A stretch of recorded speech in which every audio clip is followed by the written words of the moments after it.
I think the biggest thing that I take out of it, even doing hospice, is just not to be afraid of the human condition. And for some people, death is out of the question, talking about health is out of the question. I get that. But so then go help build a house or do something. Right. Go pet cats at the shelter and help them get adopted. Yeah. I mean, there's a million things you can do. Hello, and welcome to Along the Way Life's Journey. I'm your host, Carl Buccellato. Let's get the next journey started. We have a truly fascinating guest today, Dr. Ann Galante, MD OB-GYN. She and her husband are residents of Vermont and have 2 teenage children.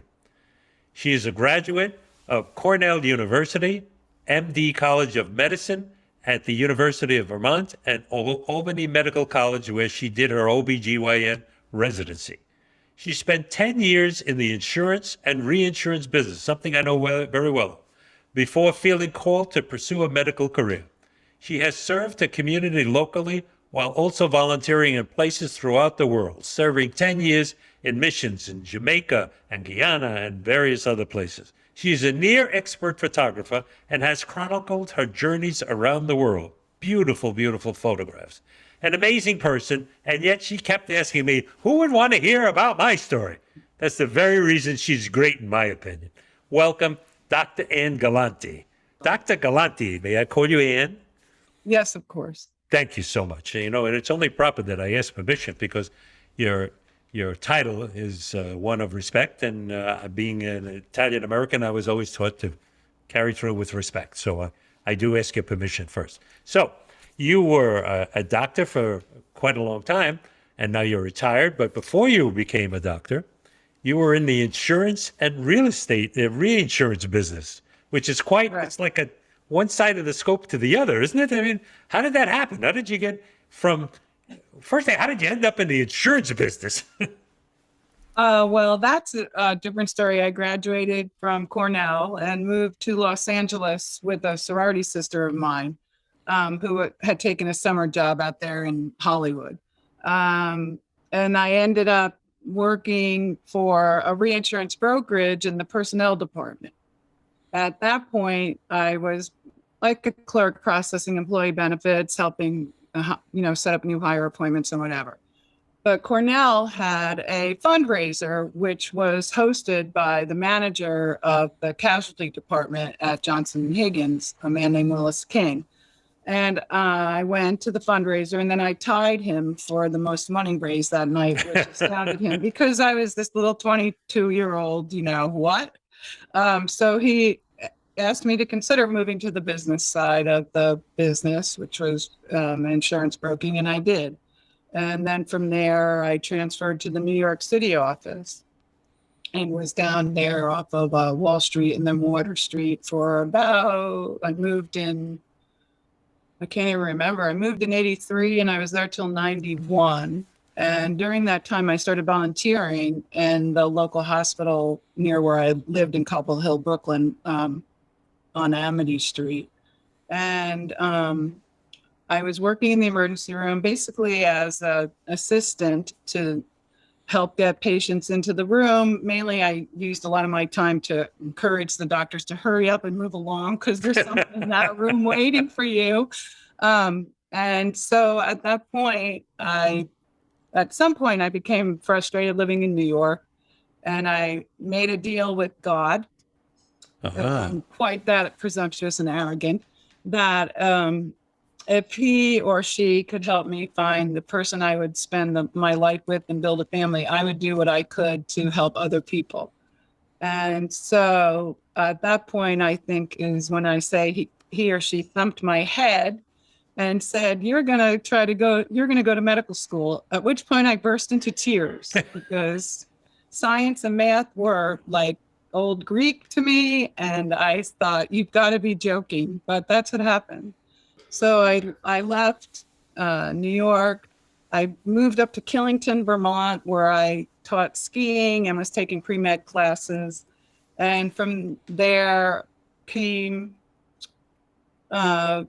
ended up getting accepted to University of Vermont Medical School. So I relocated then to the Burlington area, which is where the med school is. And I got a job working as a temp in a civil engineering office. And that's where I met my husband. You graduated Cornell. You spent your 20s in the real estate business, both direct and reinsure business, Yes. which was a tough business. I knew that business. I had an offshore captain, so I know what that was. Okay. So that was a tough business. And then you made a deal with God. Yes. And he said, okay, I'll let you meet the guy you want. But first you're going to medical school, which means he said, you're going to wait a while. Well, I met the guy before I went to medical school. Aha. So he lived up to his word then. Yes. And we got married in my second year of medical school. So I'm sure for both of us, that was sort of a trip because medical school was such a grind for me. Again, I was not a star in science and math, and there's a lot of that in medical education. And at the time also, my husband was, then my fiance became my husband, had left civil engineering to join a friend of his who was starting an internet sort of IT business, working with the military and whatever. So we were both in like new ground. Although I spent a lot more time crying in mine than he did. So you're in medical school, and now you're late 20s, early 30s, and I was 34 when I started. So which is a little older than most of the other students in the class, I would imagine. Not that year. I was the class of 98, and it was just before the giant surge we're in now for people choosing medicine. And about 50% of the class were what they called non-traditional students. We were in our 30s. Many of them came from other careers or within the healthcare industry, but decided, like a physician assistant decided she wanted to be a pediatrician instead. A chiropractor wanted to be a physician. So there was quite a good mix of people. Well, that's good. You didn't feel like you stood out, too much. You were part of Not because of my age, no. age appropriate in the fashion. Yeah. Okay, so then you went to medical school, and life started to progress. And at one point, you had to choose what type of a doctor you wanted to become. Right. And how did that happen? How did you come about to OB-GYN? Well, University of Vermont at that time was pretty unique. I don't know if other medical schools now have caught on, but it was the end of my second year that we actually started clinical rotations. And my first rotation was at Maine Medical Center. We had a complimentary exchange program with them for their residents because they don't have their residents, meaning Maine residents. They don't have a medical school there. So I was assigned to Maine Medical Center to the OB-GYN. That was my first rotation. And it happened to be GYN oncology. So the cancer of women, ovarian, endometrial, vulvar, et cetera. And my first rotation within the rotation was GYN-onc with a great man named Hector Terraza, who my first case had me put on a big plastic glove and put my hand inside this woman's cavity, abdominal cavity, and feel the tumor under her diaphragm. And it was must have been mind-boggling. It was mind-boggling. And so from there, I just always liked that field. I considered other fields like cardiology to be an interventionalist, the person that goes in and puts the rotor up if you're needing a stent put in. But in the end, I felt foolishly that, at least this is a field, it's women's health. I could sort of master this. It's crazy because there's so many different aspects to it, but that's what made me choose it. And then I went through the rotations and applied to, I don't know how many programs, and put in Albany Medical Center as my first choice. And from there I was accepted, and ultimately, and ironically, that's where we adopted our two children, Isabel and Jack, both one from the local hospital next door and one right from Albany Medical Center. So the whole thing, as you can see from that deal, kind of congealed. Yeah, I guess the master picture was being placed in mosaics of this and this and this all being put together for your life there. Yeah. And so then you became a full-time physician, and you went into practice. And somewhere along the line, from what you're saying, and I can tell already, you're a person who has empathy for other people's needs, and especially those that don't get the kind of care and service that you think they deserve. So you began to volunteer. You got involved with this group for serving medical services of other people around MIA. Is it that serves Medicine others in around the world? Action. Yes, Yeah. it's a group that it started out predominantly as OB-GYNs, two residents from the University of Miami, one woman from Jamaica, and the other woman from Africa are now both residents of this country. But the woman from Jamaica, her parents were very involved with Catholicism and doing things in the community. And they developed this idea to start a mission group that could come to Jamaica and do basic women's health care. It progressed into being able to do surgeries because there are a number of patients there who would never be able to afford gynecological surgery. And the problems that seem to predominate are uterine fibroids, which are big tumors that can grow in a woman's uterus, but they cause very heavy bleeding, a lot of anemia. And the waiting list is long to even be able to get the surgery. So that's how that group was developed. It subsequently turned into a group that brought internal medicine doctors and pediatricians along. So we saw the whole gamut. I personally only saw women and GYN issues, but the other doctors, saw pediatrician patients, little children, and men even who had problems. So we started to see the whole gamut of the community wherever we went.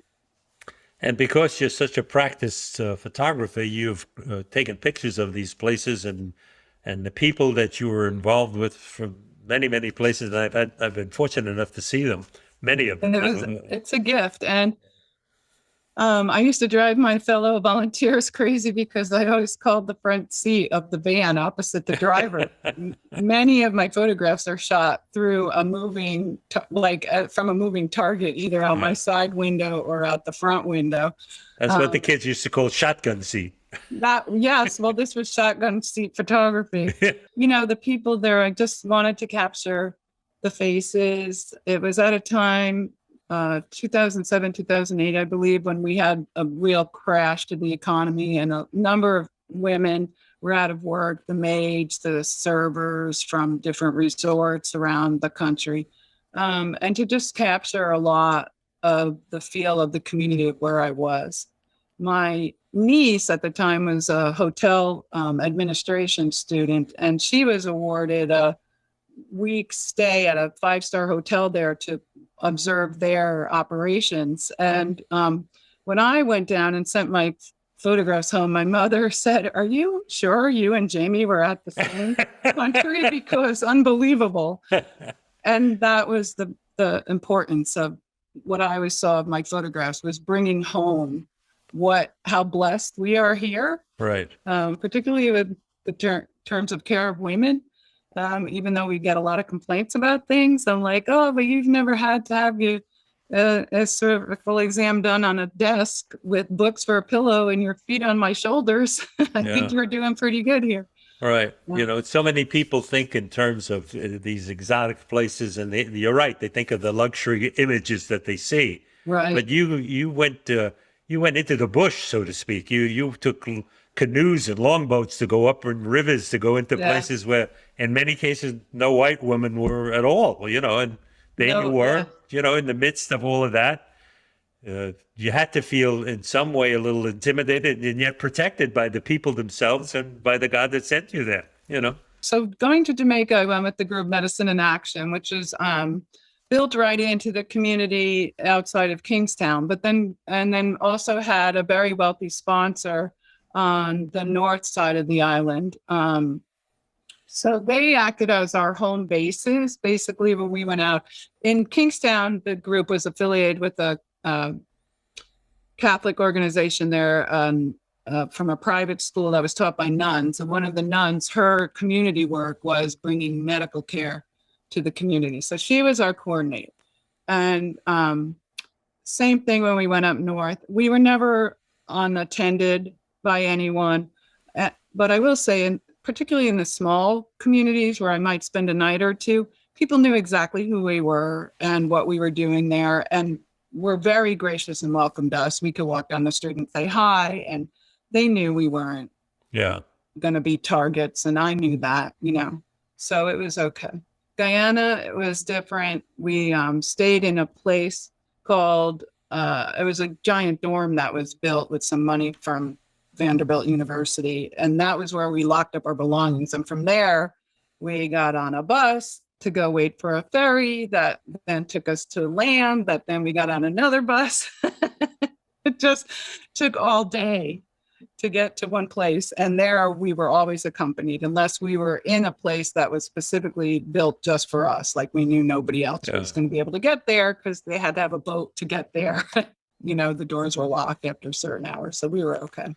And I guess no matter how primitive people are, no matter how much of what we call education they receive, people are people, and they need attendance just like anyone else. And they're thankful just like anyone else, or they're bitter just like anyone else. And you experience all kinds of exposure when you're doing those things. And that was always the underlying sense.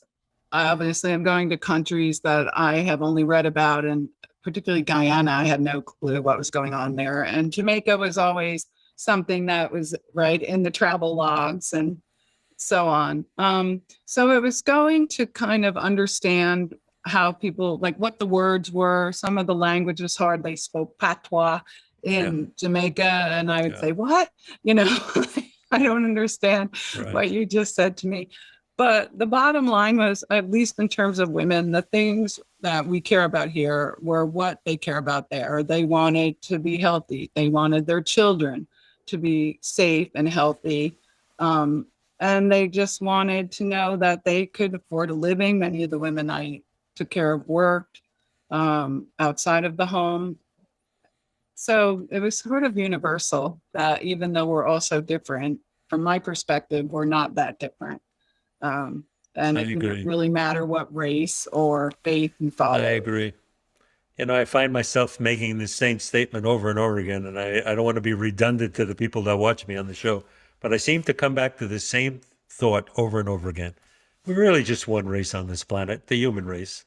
Yes. You cut us, we bleed red. That's it. I never heard of a soldier in a dugout in a desperate place, they've been injured or wounded, and somebody comes over with the plasma. I never heard one say, well, where did that blood come from? Right. Give me the blood. Keep me alive, Exactly. The frustrating part of, coming from America to a third world country is the true difference between the medicine that we are able to perform here and blessed to have, really, compared to, we were so limited in what we could do. Even in terms of the surgery, the operating room was so different. The liquids were in bottles that were hung just, from like decades ago. Care was very different. And so much of the work that we do is pretty cursory. A lot of my time is spent just educating women. For an example, they would go to their doctor, which they're one of like 3,000 to 3,500 patients per doctor. Wow. In both countries because of the public medicine, and private doctors are very expensive. So a woman would say, well, I have a discharge. And the doctor would say, okay, and hand them 3 medicines for which of the possible pathologies it could be, but never took the time to do an exam, probably couldn't have the exam. So I don't want to disparage the physicians there.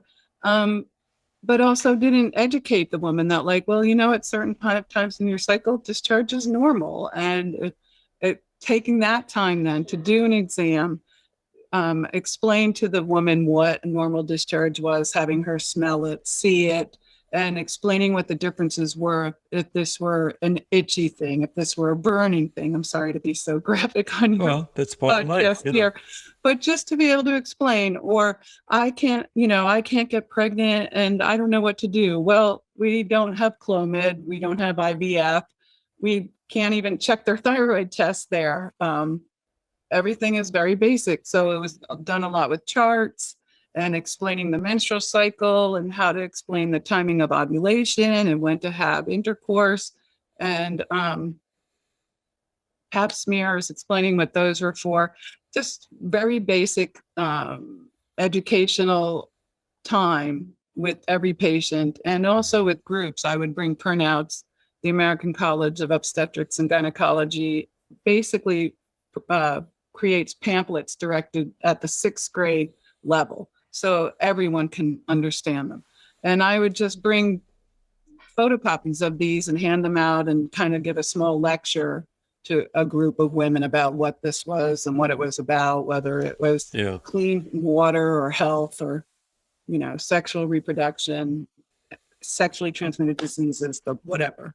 In addition to the women's health, birth control issues, I'm sure there were many issues to discuss: infant mortality and the kind of problems that happen in those underprivileged countries. In Mexico, so my senior year of medical college, I went to a rotation in San Miguel de Allende, where there is a facility there called CASA, and it was built by an American woman and her Mexican husband.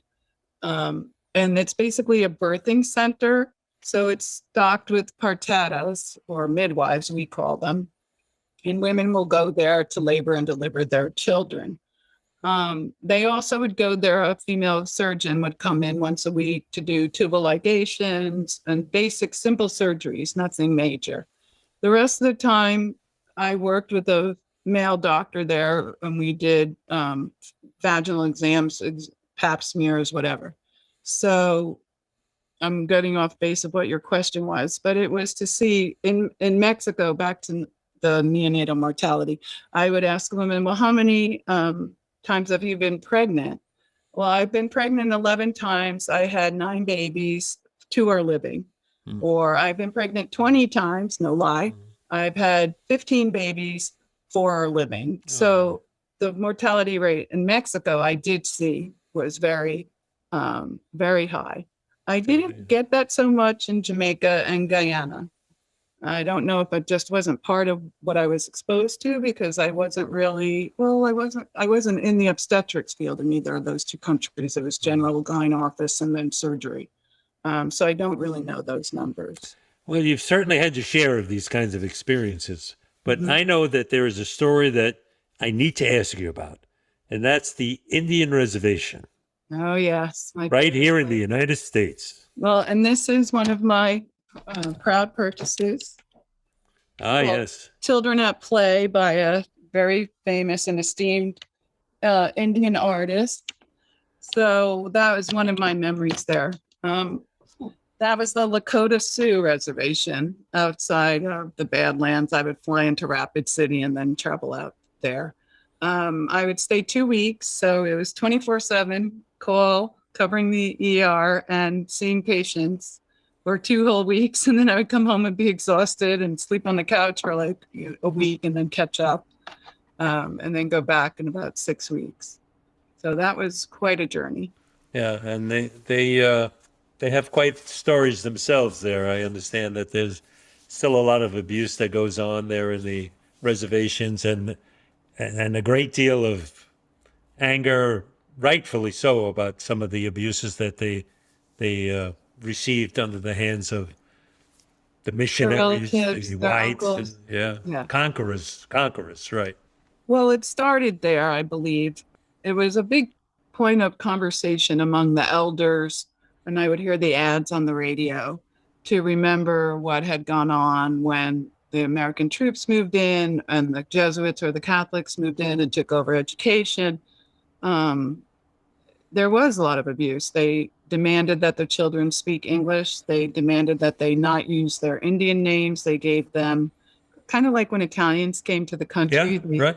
Anglicanized everything. Right. So there was a great sense among the people of not only being, abused, but what's happening to our culture. And I can see that now. The Lakota language is sort of dying out. Some of the people still speak it, but as the elders die off, it's becoming rarer and rarer. I had a unchi, which is Lakota for grandma, that we sort of adopted each other. She was one of my patients, Claudette Sabor. Sabor was her name. And she and her sister grew up on the reservation at a time before roads, and they traveled the Great Plains of South Dakota in a sled covered with buffalo skins, wow. to stay warm. And she just tells me stories. She went on to become an actress. She performed in a number of the Indian/cowboy movies that were made in the 50s and 60s. And when I met her, she was in her 80s, and she was doing a one-woman show around the country called Unchi. And she basically talked about growing up on the reservation and the culture and what it all meant, and then where she was in that time today. But she was also very aware of the ongoing abuse on the reservation, particularly, well, I was going to say particularly among women, but quite honestly, it's men, young boys, and women who are being abused by people. And it's not pretty to talk about. And for her own safety, she refused to live on the reservation because she was so outspoken about it. She lived in the nearby parish, St. Francis.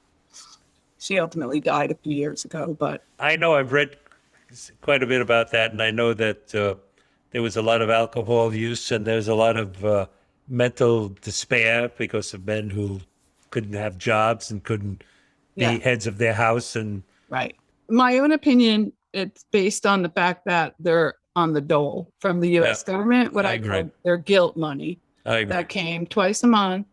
And we always knew the day the government checks arrived, nobody showed up for their clinic appointments. There was a local golf course that had a package store at the back of it. And I would go there for dinner periodically with some friends. They had delicious steaks. But anyway, the line would be so long of people picking up their beer and whatever. And we knew the next day they would probably be out as well. yeah, That, and they're so isolated, and there's just not a strong sense among the population in general to leave the reservation. Young women who did were usually afraid to come back or ostracized. One woman I met had her MBA, and I asked her, was she going to start a business there? And she said, for what? Like, no one here has any money to support a business. right. It's also not important. I had teachers as patients who told me about star pupils, fourth graders, fifth graders, young girls who were pulled out of school so they could watch the teenage older sister's baby while she went off and did something. And it's just like, that's the way it was done. That's how it was done. And that's how it was still done. So when I would see these girls, a few of them would come in. I mean, there weren't a lot of girls that were looking to go to college or try to get out of the reservation. But when they did come in for a physical or whatever, I would just sit down and talk with them about, listen, there's going to be so much pressure on you from your peers to quit or to come back, or you might even feel ostracized because of this. And you're just going to have to dig down deep and find a way. If this is really what you want, it's going to be a grind. I don't know what happened to those girls. Obviously, I haven't been there in a very long time. I hope that even if that was the only voice they heard that was positive and encouraging, that maybe some of it stuck with them. I know their mothers in many cases, those girls were pushing them to go, go, go. So hopefully hearing an outside voice. Yeah. It's kind of amazing because you've lived through many stories, and, you kept saying to me, who wants to hear my story? This is an amazing story. It really is. So I want to ask you, as you know, this show is founded on the concept that everybody's story is valuable and important. Mm-hmm. And certain times in your life, other people impact you and inspire you to move on, to do different things and challenge you. That I was challenged many times. If I wasn't, I wouldn't be the man I am today. I know that. It helped me to grow and to become more than I really thought I could be. So is there anyone in your life that you'd like to mention who was inspirational or motivational to you? Gave you a kick in the butt sometimes? Yes and no. I mean, no one that jumps out to me. I just always felt when I was living in New York, and sending checks to organizations, that there must be something else I could do. So I think that's what pushed me initially into that volunteer, besides the deal I made, but to go into the emergency room. It was local. I started in the pediatric wing, and that first night they had me sit with a 15-year-old boy who'd been shot in his buttock, and he was, very attitudinal and what was going on. And also on the floor were like HIV babies. And I just felt like I can't handle this. This is too much emotionally. And I spoke then with the coordinator and said, could you put me in a different department? So she said, how about the emergency room? Okay. Well, and that was a trip, right? I mean, I remember the first night, my best friend was an emergency room nurse at the time at Cornell in New York. And I came home, my shift was supposed to be 3 hours. I was supposed to get out at like 8, and I came home at 10:30, 10:45, because a patient came in at the time. What I didn't know it was called was a variceal bleed. He had been an alcoholic and his blood vessels ruptured in his throat. But to me, he was like vomiting blood, and the room was covered, and they just kept giving him blood and giving him fluid. And I was like, oh my God, Jackie, I can't believe this. This is what you do every day, blah, blah, blah, blah. So I kind of got hooked at that point. And I think I told you when I first contemplated going to medical school, I spoke with a few of the male residents in the emergency room. There weren't too many female doctors, now that I think about it, down in that ER. And a couple of them hit me literally in the head and said, snap out of it. Like, you do not want to do this. So it grew out of my sense of a need to do more for myself. And what I found, like, I'll put photographs up on Facebook or share them with friends, and I get oh, you're so great and you're so this and that. And I'm like, you have no idea what I take when I go there. And it's just beyond the photographs. It's the swelling in my heart that I'm connecting with someone else. And if I can help them in any way, that's fabulous, So I'm always encouraging people to go do something, get out of your head, get out of your house, go volunteer at the pet shelter, go build a house, we're always looking for lay people, volunteers to help with intake or fill out an application for care. It's not rocket science, but It's definitely different from your everyday. There's no avoiding it. We're all part of this thing called life. And if we can touch another person's life or make a little effort on our part that may be a little difficult, but may mean something really meaningful to someone else. That's what this whole cycle is about, frankly. Well, that's the thing. You never know, and I'll never know if I'm remembered and if I am what for, right? Yeah. So will someone say, I remember her, she took my baby from me that day and gave me encouragement and told me to hang in there. Or that's the girl that told me to stick it out no matter how hard it was when I get to college. I don't know. Or even if they don't remember. Even if they don't remember, I've been watching your face as you spoke about a few of these things. And every once in a while, the smile would come on your face because you're remembering. Yes. It's in your mind. It's in your heart. It's in your memory. You're remembering. Well, there is. And I'm happy. I think when we've spoken in the past, there was a lot of sadness and a lot of despair. And I certainly took all that with me as well. And in reviewing my photographs, I saw the faces of the children and the people. There was despair in some of the faces, but there was great joy. There was resignation. There was consternation. The whole gamut of human emotion. Yeah, and right. So I think the biggest thing that I take out of it, even doing hospice, is just not to be afraid of the human condition. And for some people, death is out of the question. Talking about health is out of the question. I get that. But so then go help build a house or do something.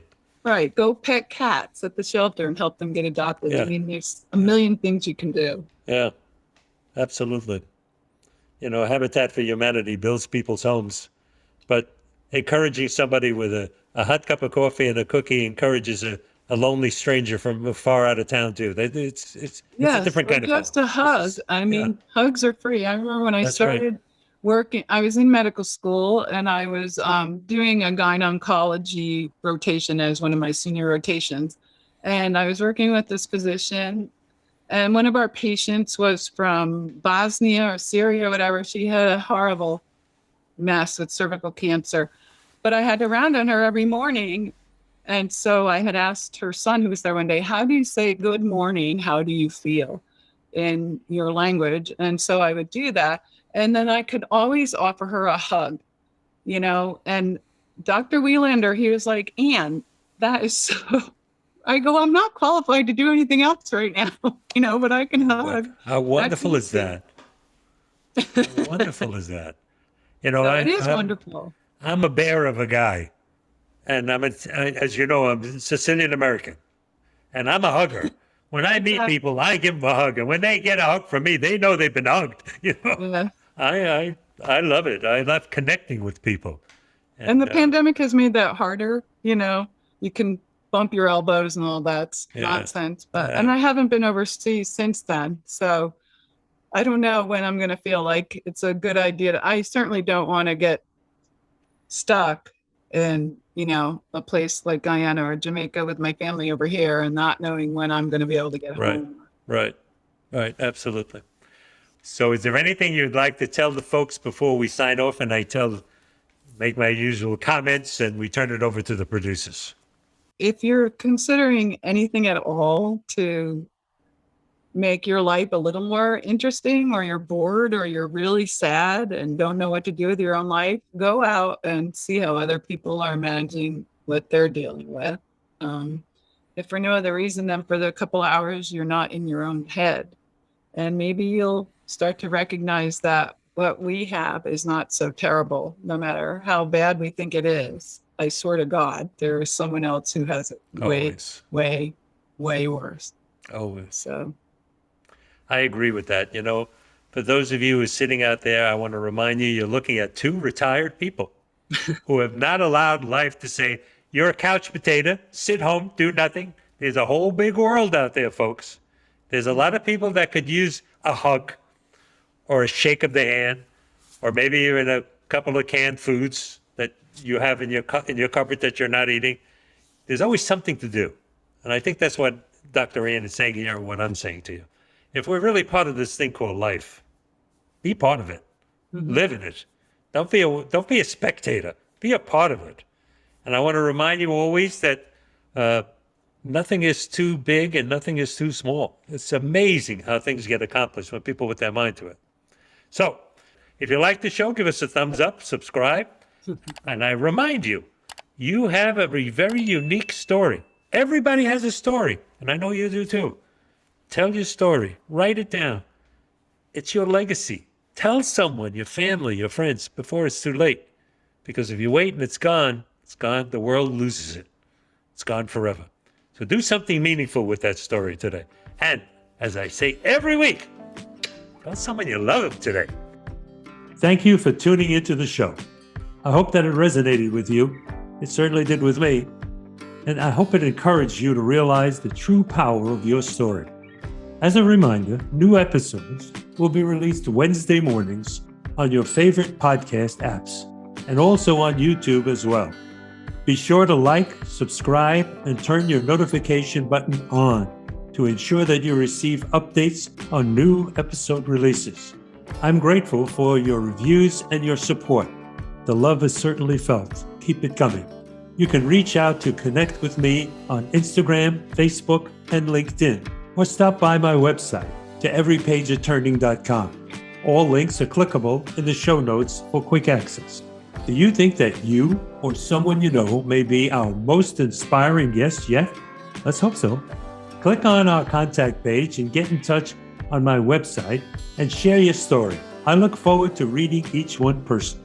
My best-selling book, To Every Page of Turning, which was published by Mascot Books, is available on Amazon, Barnes & Noble, Target, and many more popular book retailers. Thank you so much for tuning in today. Till next time, remember that every day is a new opportunity to write your new page in your incredible journey. And it is incredible. You're the only one who has it.